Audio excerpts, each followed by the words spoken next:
All right, we'd like to call to order our study session. We have 3 items on study session today, and we know we probably need to be done in here, just so there's some expectations, totally done in here by about 6:15, 6:10, because we're going to get tons of student citizens and their families here. So we'll go ahead and start, and I look to Melanie Dykstra to introduce number 1. Mayor, council members, I'd like to introduce Kayla and Marty from HD South. They are going to be giving their annual report regarding the museum to council.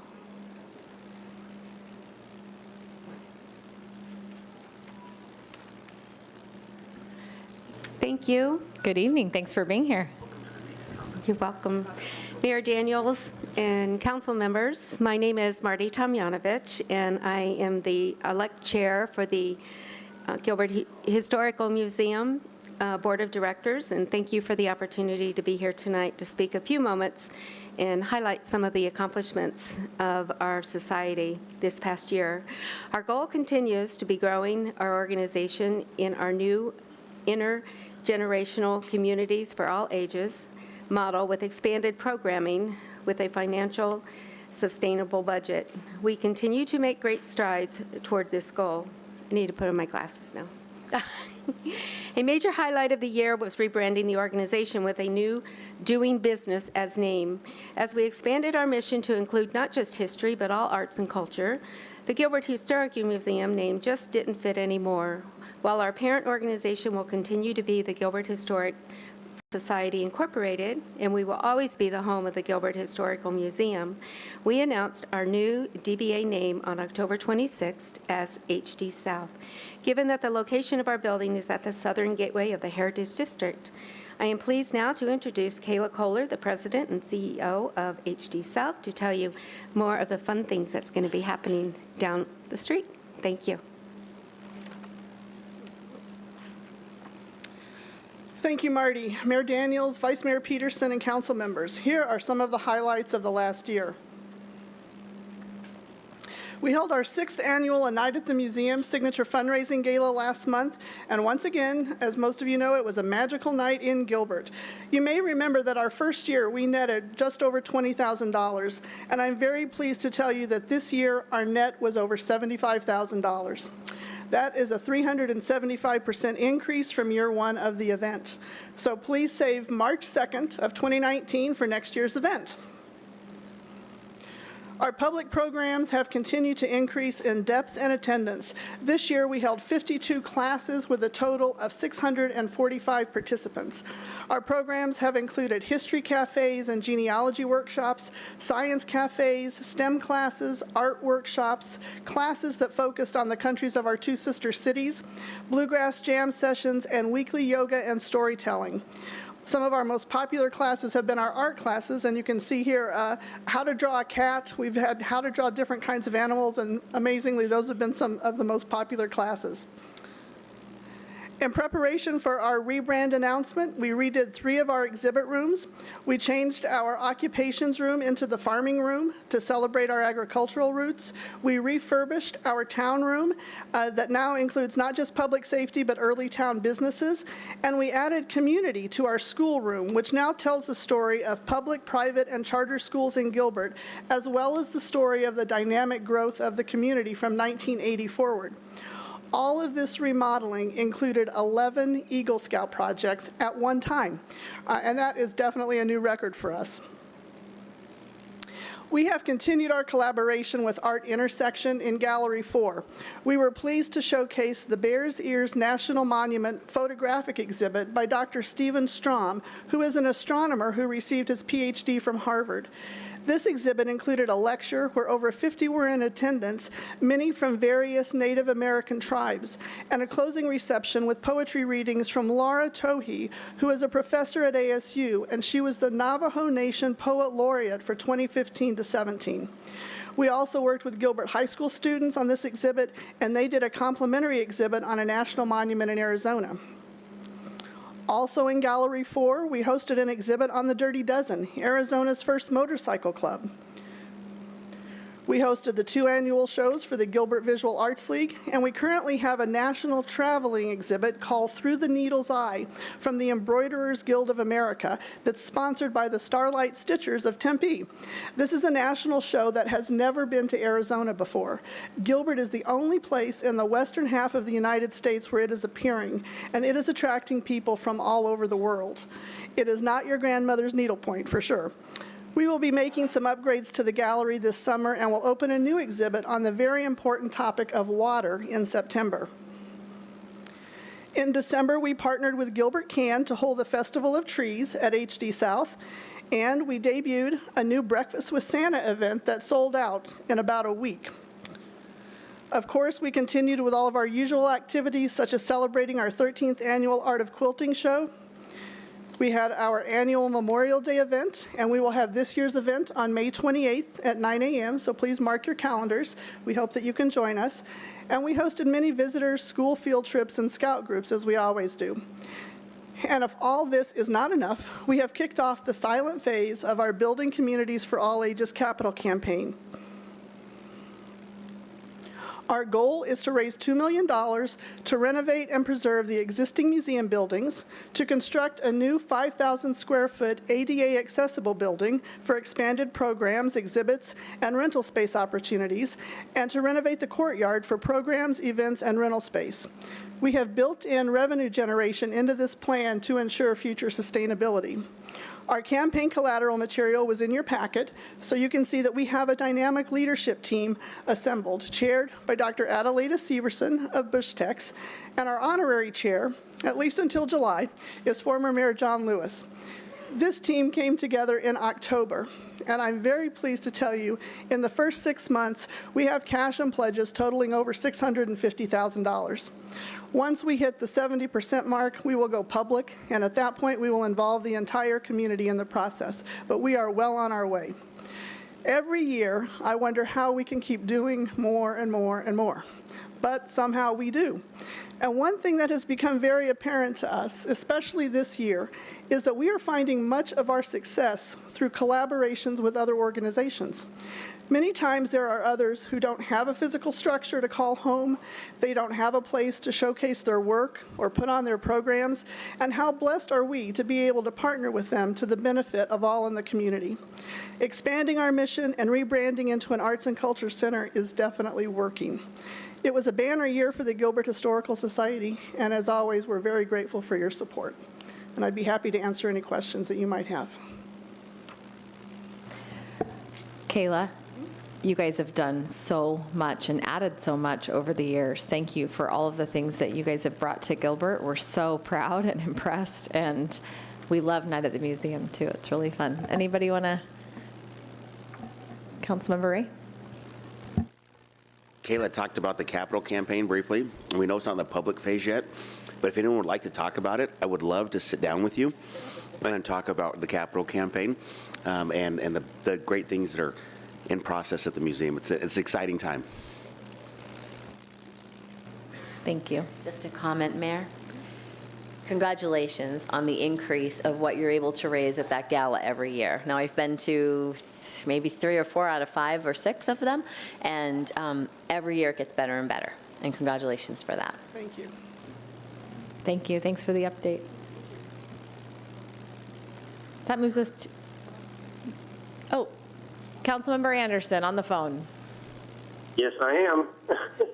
I just want to add that having some personal knowledge of all the great things that are happening in the south part of our Heritage District, just the idea of having an arts and culture center in that part of the district is really exciting for the future, and I congratulate Kayla and everyone who's working towards that goal. Thank you, Councilmember Anderson. Thank you to our HD South team. Our next agenda item is the update on dockless bikes. I think we're turning to Kristen on that.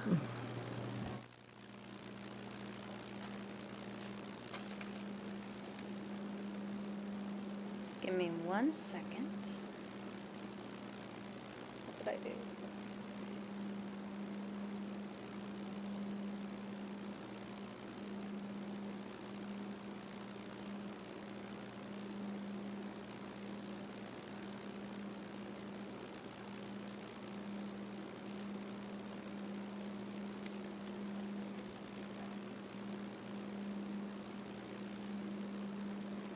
right. Good afternoon, Mayor and Council, and thank you for letting me be here today. My name is Kristen Myers, and I'm the Transportation Planning Manager here for Gilbert. Before I get started on the presentation for study session, I just wanted to give a shout out to two people who helped me a lot get research done for this and also in preparation. One is Nancy Davidson, our Assistant Town Attorney, and the other is Nicole McCarty, our Transportation Planner who works in my division. So as a framework for our discussion today, I'm going to provide background on bike sharing. I'm going to go over the different types of modes that we do have here in the Valley, some benefits and challenges, what others are seeing in the East Valley with this some new emerging technology come in, what we're hearing from residents and patrons also in the East Valley, and kind of what we're seeing for Gilbert as next steps. There really is no formal ask today to the council. What we're doing with this presentation is just providing you our next steps and making sure that you approve in that process. So what is bike sharing? Bike sharing, as you might know, is similar to what we're seeing in the ride-sharing industry. It is an opportunity to share bikes from kind of a short-term basis with short trips in mind. They are low-cost fares, typically $1 for an hour. They give people very spontaneous use. If you're maybe in at a restaurant and want to just take a little trip down to maybe, let's say, a little bar, you may take one of these bikes and just be able to do that instead of getting in your car and finding another parking spot. They differ from traditional bike rentals that you may take in like San Diego, where you may rent one for a full day of 8 hours. These are really meant to be utilized for like a 30-minute type of trip. There are two type of programs. The first one we're going to talk about is the dock-based system. This system typically requires public funding to have one of these systems. You might be familiar with them in the Valley. Phoenix, Mesa, and Tempe have what's called the grid system.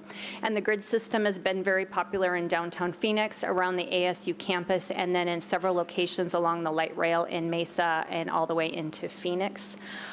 They're public-privately funded. They have fixed docking stations, which provides there's a way that then the bikes can't exceed what's allowed in the docking stations. They are typically station-to-station trips. Other cities that have a dock-based system, you typically have to put the bike back into a station. The grid, though, however, you'll see some of them parked away from the stations. The grid is actually a hybrid system here. You can dock them at the bases, but you also have the opportunity to have a self-locking mechanism and leave them at a location, and then grid has a team that goes around daily and picks up those bikes by GPS. The smartphone is not required with these ones, which lends a level of equity for those individuals that might not have a smartphone. They typically have a kiosk location that you can purchase the bike, or you can actually have a subscription with the company and you get kind of like a P card to be able to purchase it. Again, this is spontaneous use, and there are membership options for those who utilize them long term. So the one that we're going to focus on today, though, is the dockless bikes. I just kind of want to give you that background for reference. This is currently, we have several coming into the Valley now. I don't know if you've seen them out and about, but the green one, as the name implies, is the Lime bike. We also have the yellow, which is the OFO bike. Spin is up in the upper right, that's the red bike. And then there is a few Mobikes in the Valley, but they aren't as predominant as the other three. But the ones that you may have seen really close to our borders, and then we've had a couple rogue bikes in our jurisdiction, has been the OFO bike and the Lime bike. So how do they work? I just wanted to kind of give you an overview on how they work. There is no fixed docking stations. These bikes really are just live on their own in the public right-of-way. It is an emerging technology, and the exciting part of it is how easy it is to use for customers. They could be at a restaurant and decide to ride home, and they don't even have to think about looking for a dock. They just ride to their house and just leave the bike there. What you do to get a bike is you would go into your smartphone. You would download the app from which company you wanted to rent the bike from. Once you have the app, it becomes GPS enabled with it syncs up to the bike via wireless, and it will give you a map that shows you where all the bikes are located. Once you see that map and you find the one that's near you, you pay either $1 an hour to ride the bike, or you can do a membership, a subscription for $14.95 a month with the companies. It will give you kind of a Q code, and you'll take it, and there is a self-locking mechanism on the back wheel. You show that self-locking mechanism, the Q code, and it unlocks the bike for you, and then you're able to ride wherever you want. Oh, the one thing I wanted to mention with these two, though, is because there is no docking station with these bikes, that you'll find that there'll be a number of them, maybe 20 in a location. They really just look for the areas that they're able to park them, and then the companies will come in and they track where the highest usage is, and so they'll concentrate bikes in those areas of high usage. So in our research on dockless bikes, some benefits and challenges have emerged that we've been talking with our other city partners, and we wanted to note those for you today. So some of the benefits, the low-cost implementation, because there is no infrastructure required. They don't need to work, get public funds for that. It's low cost to them because they can just really look at the opportunities, bring bikes in, and then get the revenue back from that. They are privately funded, again, no public money. They're convenient for the users because you can just take them from place to place. They're inexpensive. They're inexpensive from the operator standpoint, and they're inexpensive for the customer. They do increase bike usage, which is a good multimodal option for people. It reduces congestion, gives people opportunity, and even from a tourism standpoint, it can be attractive. And then it also is the first mile, last mile option, which is positive for public transportation. A lot of people get off a bus or a light rail, and maybe they just have a short distance to get to their home, so that bike lends that opportunity, especially like in the hot summer months, you want to get home faster. But I wanted to note some of the challenges, and you probably have seen news articles, maybe seen some Twitter, some Facebook. There has been quite a few challenges with this emerging technology. The first thing that we hear most about from others is the bike blight. Bikes are left in private property. They're left in canals. There's high levels of vandalism with them that we've heard. Also, they're impeding walkways. So when you're in maybe like the downtown district, you'll end up having maybe 4 bikes on a 6-foot wide sidewalk, which is very difficult for people just to even have the quality of life walking around, and also those that need accessibility. There is issues with bike placement. They will tend to end up in neighborhoods because people are driving them there. Sometimes, most of them are supposed to stay within certain grid areas, and then they do go cross-border when they're not supposed to. Like we had the one come in from Mesa. Mesa has a boundary on their bikes, but the bike did come in, and then their operator had to come and pick it up here. There is impacts to private property. We've heard from others in the Scottsdale, Tempe, that business owners there's been frustrations because the bikes have been left right in front of their businesses, impeding traffic flow. They've been in their parking spaces that they have designated for their patrons, and so on and so forth. And then also an increase of staff resources. This is, again, a private company, but when their private companies are running in the public right-of-way, the people who have issue tend to come to the town or the city to help resolve that issue. What we have found we've only had 3 complaints here with bikes in the area. It does take about 2 hours per bike to be able to kind of identify where it is, contact the company, which sometimes takes a little bit of time. I confirmed that also with my counterpart in Scottsdale. It takes her about 2 hours per bike to deal with it.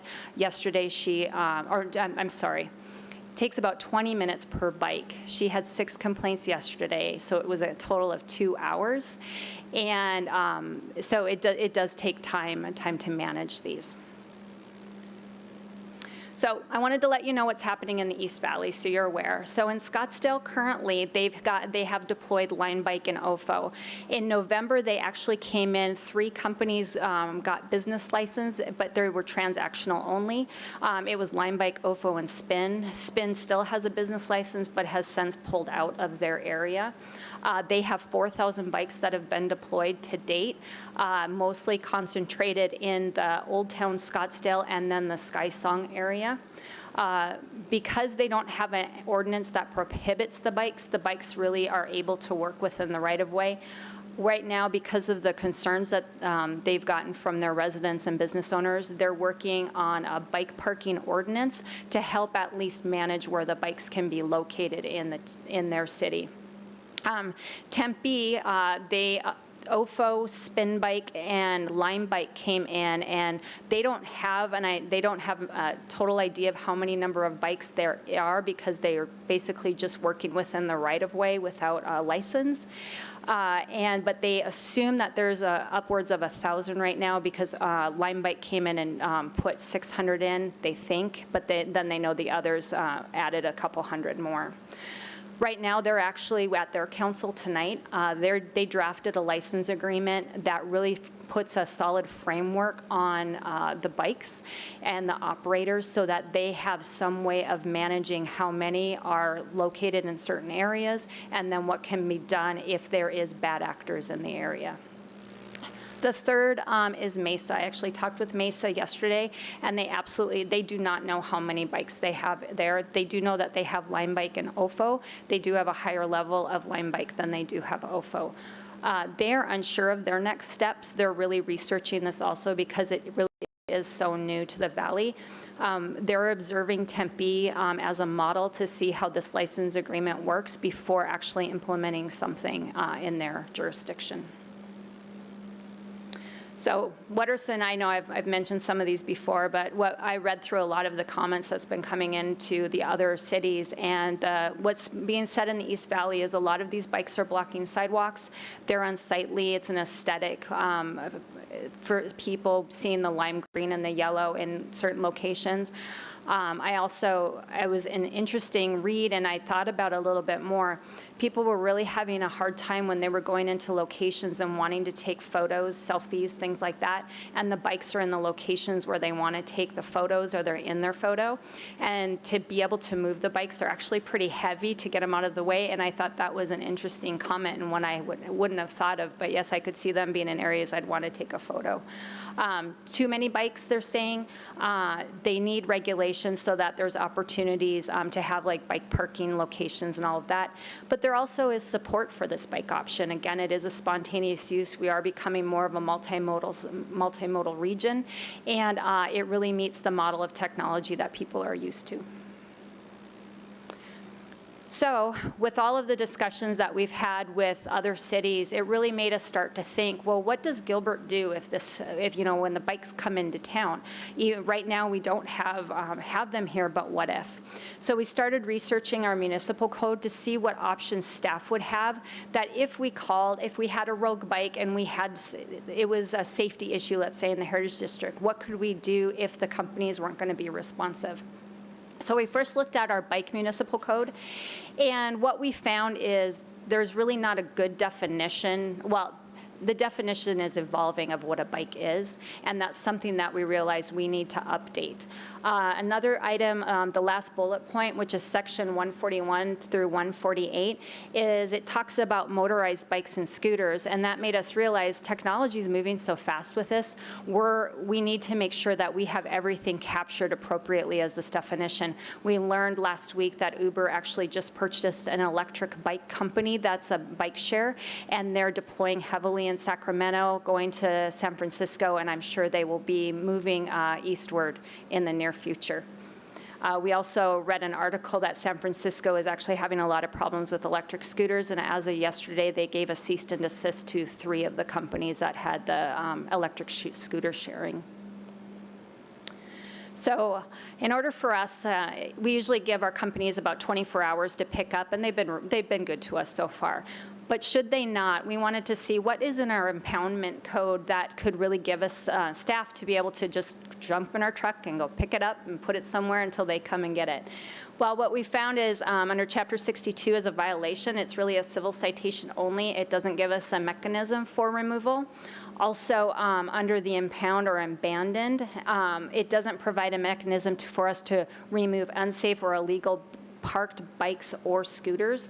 It actually, I can't remember, but I think it would take up to like 45 days to actually be able to meet that definition. So with all that, I wanted to talk to you about our recommendation on next steps.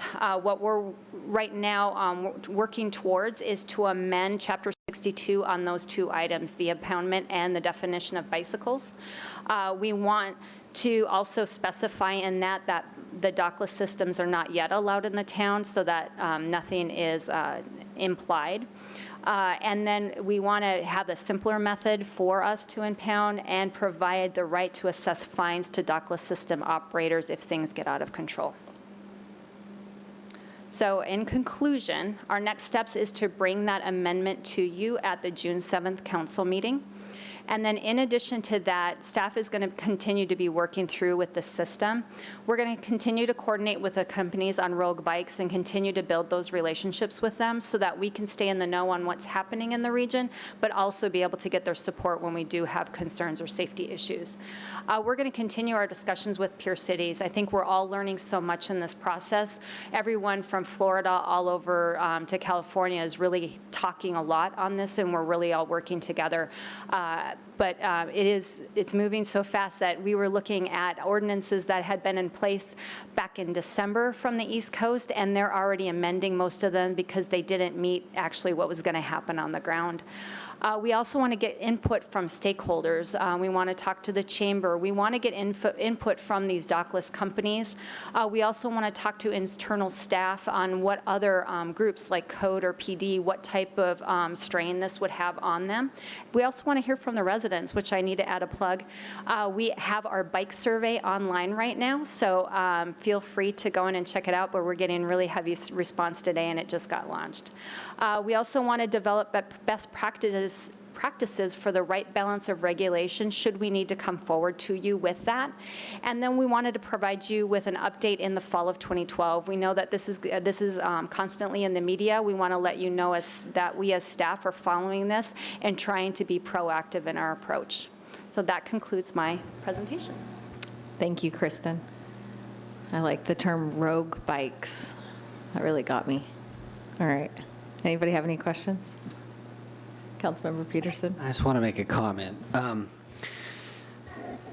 First of all, I appreciate the trying to be proactive on this. I think we want to be known as welcoming new technology, especially as it supports the needs of our residents. It's a private sector that provides for the needs that we have day in and day out. And so we want to be very welcoming to that, and I know that that's part of the intent.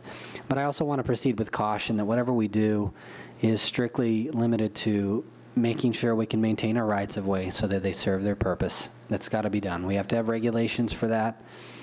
And then certainly fees are appropriate if it takes us time, which is money, taxpayer money, to deal with some of the infractions that may occur.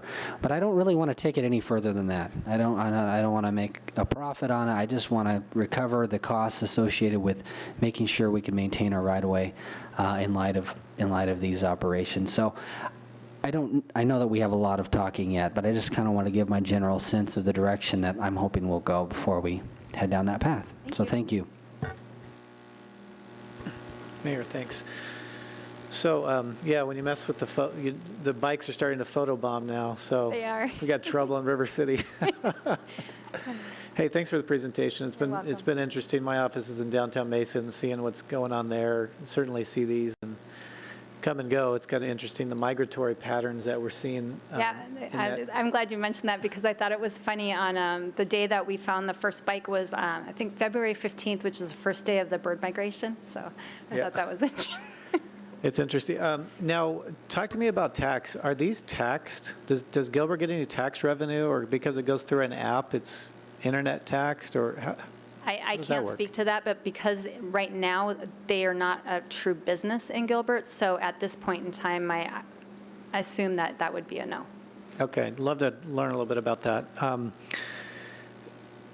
Then, as you're putting some of the documents together, I'd love for you to just consider what Parks and Rec are doing with connecting all the trails, the regional parks, because there may be some bike rental operations that would be just wonderful to have in those regional parks or along our trails, and to the extent it could support some of those things, but also, deter, the areas that there's safety concerns or other concerns.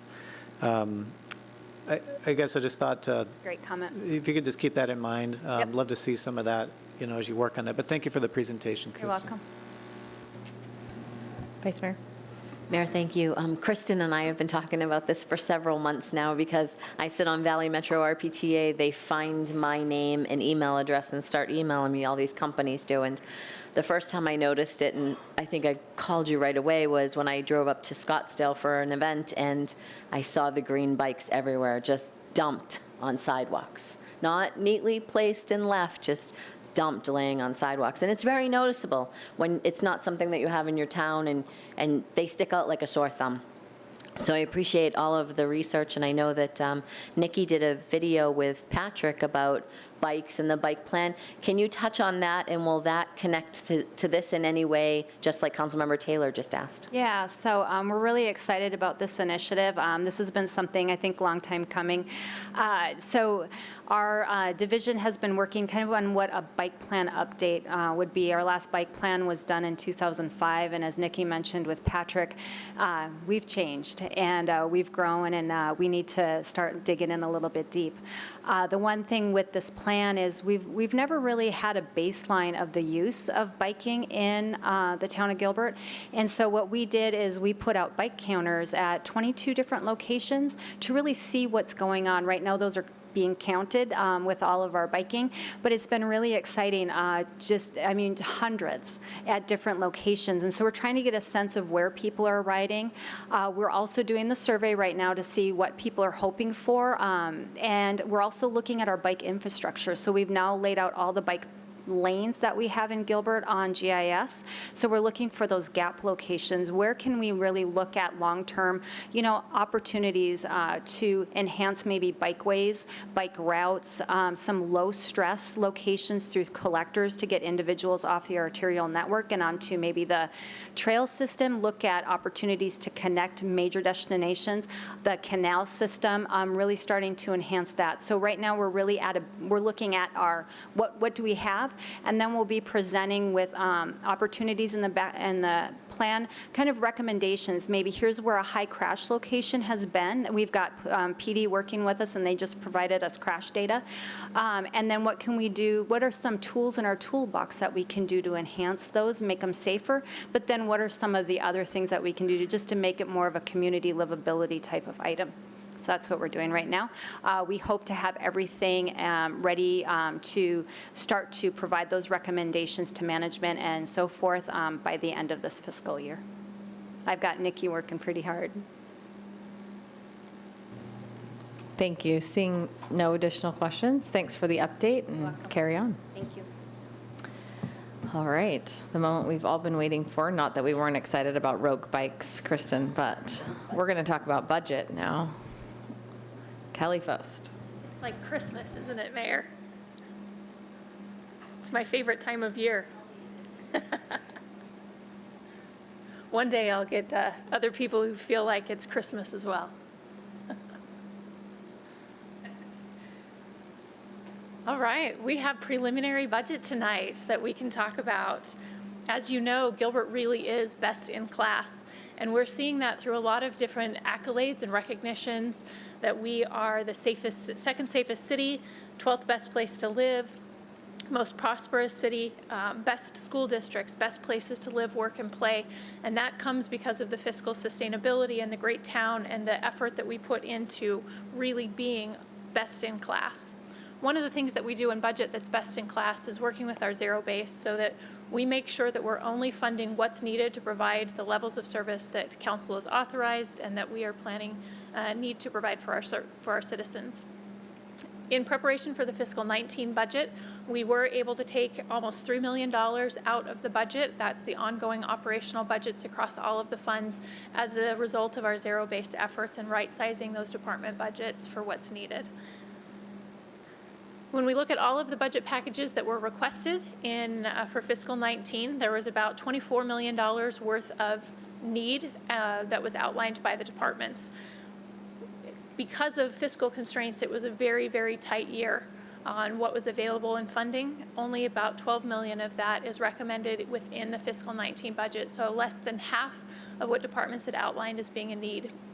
Our departments really should get a huge pat on the back because they worked very hard. We joked about it being like Hunger Games in January and February, really showing a strong business case on the needs that were put into the budget and figuring out how to do more with less. And that's what you're going to see in the fiscal 19 budget.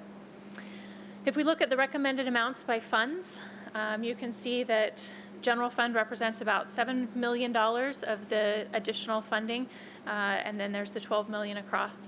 The decrease in fleet is decreasing some of the fuel allocation. Let's cross our fingers that fuel doesn't go up to $4 a gallon again, and then we'll be able to leave this out of the budget, but obviously if fuel increases, then we'll have to address that. Because it was such a tight budget year, when we look at what's the category of funding that we're putting into the fiscal 19 budget, it's almost all maintaining service levels. There's a little bit of the new service level as we're looking at continuing to manage our growth and some efficiency initiatives, some life cycle replacement, but as a bulk, we are looking at maintaining just the existing service levels within the town. That's general fund. As we look at streets and enterprise, that same philosophy is there, and you're seeing that represented here in the green bar as well. In the council packets from the one-on-ones, you have the full detail of all the positions that are being requested. There are 36.5 positions total across all funds. In general fund, it is the highest level with 26 positions. 24 of those 26 are public safety police officers that are being requested. And then there's 1 and 2 positions that are needed to help maintain services as we continue to grow in the other funds. If we look at the total comparison, what's the bottom line on all of the budget? Fiscal 18 adopted was $965 million. Proposed for fiscal 19 is $967 million. So we're less than $2 million different from where we were proposed in fiscal 18. Very tight, very close budget. Within that budget, there is the capital improvement projects. There's $478 million worth of capital improvement projects. Most of them are related or concentrated in the wastewater, water, and streets areas. As you know, we're expanding the plants. Some of the invoices for Santan plant are still coming through, so we have the carryover funds there. We're starting construction in earnest on the Greenfield wastewater treatment plant, and then we have the streets improvements continuing to manage traffic and flow throughout the town as we're growing and adding new businesses and residents. So that's the bulk of where the CIP effort is being placed. If we look at that by where it is for funding source, we have about $366 million of carry forward. So those are multi-year projects that we're continuing to work on but haven't completed in 1 year. And then we are adding about $111 million of new projects to this budget. This is significantly down on the new projects from prior years. In fiscal 18, we added about $280 million of new projects. So that is slowing, working on focusing on the projects that we currently have in place and getting those delivered, and CIP is working very diligently on all of those projects to keep them moving forward. With that, as you know, we need to fund the Greenfield wastewater treatment plant expansion. A huge kudo goes out to Hawken and his team. They've done the heavy lift on getting all of this movement forward, and you'll see it in your council packet tonight. With the wastewater bonds, we were aware of the need last year. I think we made Mesa a little bit nervous because we hadn't secured the funding yet, and they were afraid that we would hold the timeline up.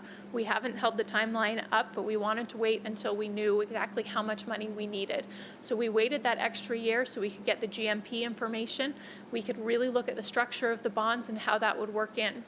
Had we done the bonds last year, so that would be the series 2017, and if we had done a vanilla regular 20-year bond, which is pretty much standard in the industry, and done the $50 million that we anticipated we would need at that time, principal and interest total cost would have been about $70 million.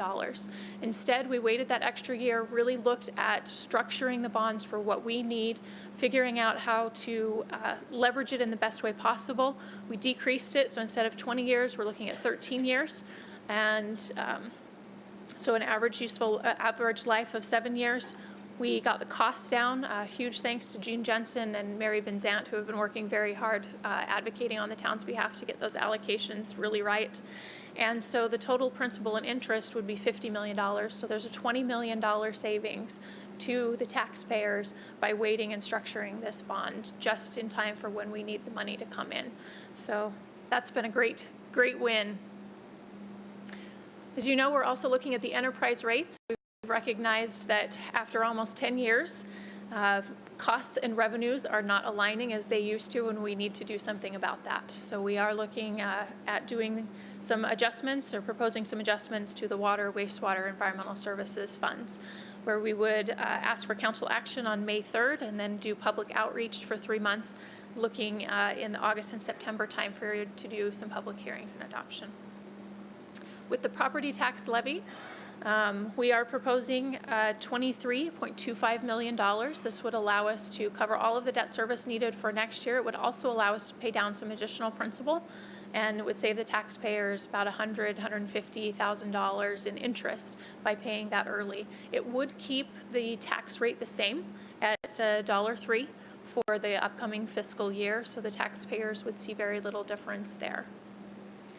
The upcoming milestones, today we're doing a brief overview with our study session.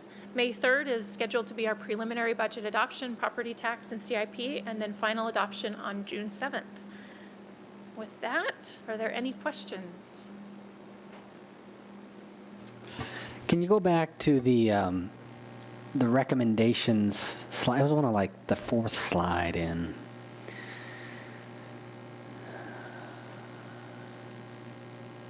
This will work. Actually, you can go back to that one with the bars. So that's the 6.7 million in the general fund. Now go to the total slide. Keep going.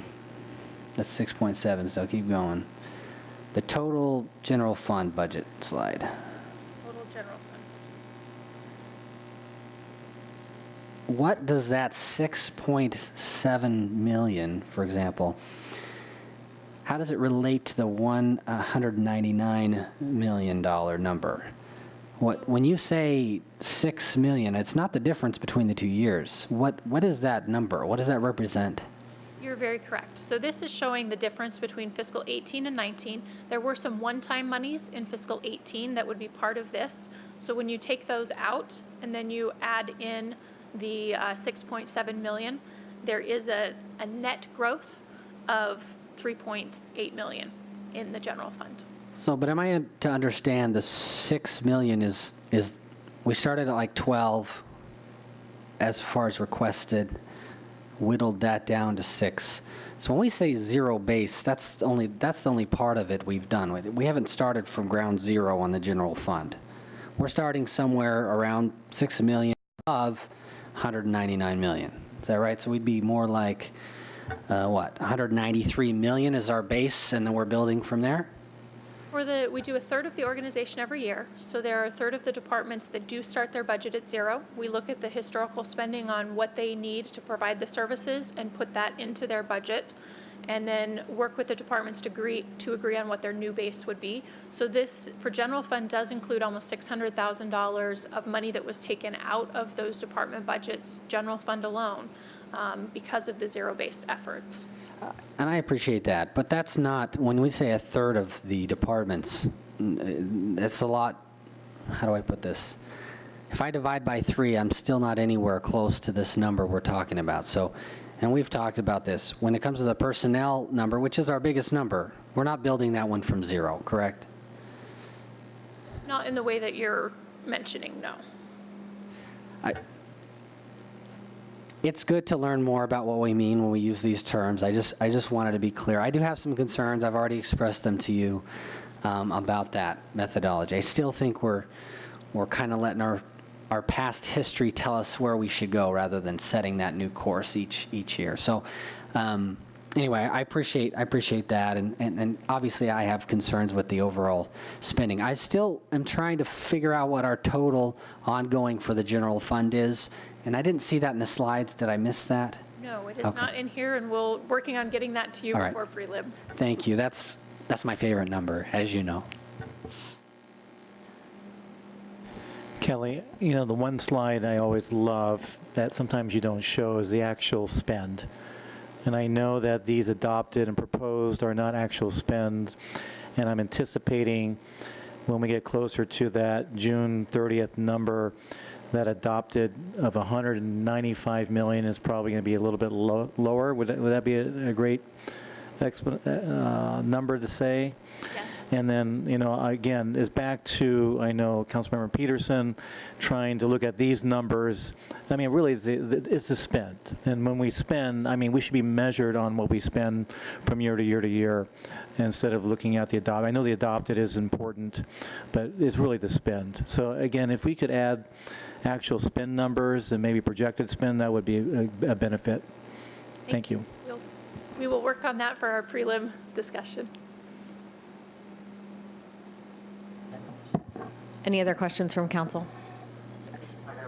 Councilmember Anderson.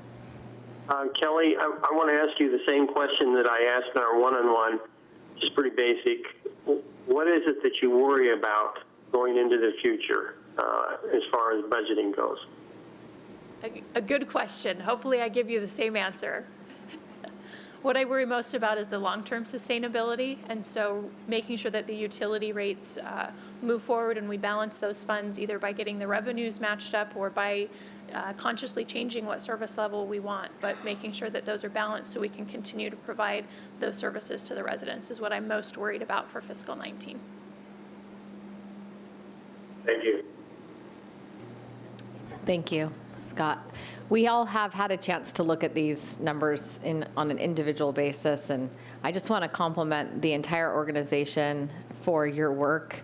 I did hear the Hunger Games jokes, and I'm really proud of the fact that when you guys all come to a decision, you all buy in, and I think it makes a huge difference within the organization. Also, a huge shout out to the rest of Kelly's team who sit in a support role in that back corner usually for these types of meetings, but two people are doing the work of 3 people right now and doing a remarkable job to make sure that we're ready for fiscal year 19, which is exciting. Patrick, do you want to add anything to the preliminary budget discussion? Mayor, members of the council, not at this time, outside of, again, reiterate your comments, very proud of the great work that's been done by Kelly, her staff, as well as the entire executive team and the staff in each department that helped build these budgets and helped us work towards balancing this for presentation to you. It was a difficult budget year. We had to really, we had some very difficult conversations about what were the highest priorities for the upcoming year. A lot of that focus, as you've seen, on public safety because of identified needs there. But we look forward to further discussion as we bring this forward through to final completion, and I look forward to answering any questions you may have about what's contained therein. Thank you.